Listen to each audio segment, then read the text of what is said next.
आज दुबई का IKEA mall बताता हूँ इंशाल्लाह। फर्स्ट टाइम आया मैं भी।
Know crowd.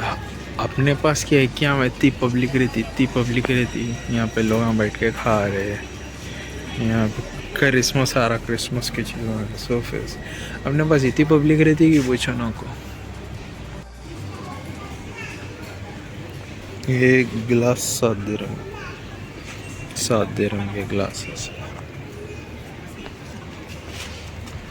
है। डेकोरेटिव क्रिसमस आइटम्स,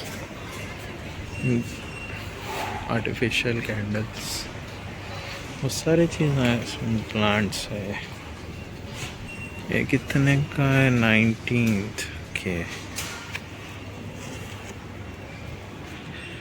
ये एक था, अरे भाई ये ऐसा वाला, ये अच्छा रहता है ऐसे वाला।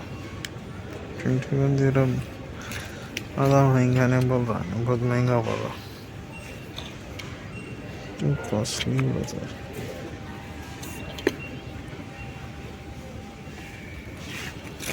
ये शला हट जाएगी छे यार, कितने तो भी शला लेते लोग समझ नहीं आ रहा। ये वेयर हाउस है बड़ा, पूरा IKEA का सामान रहता है।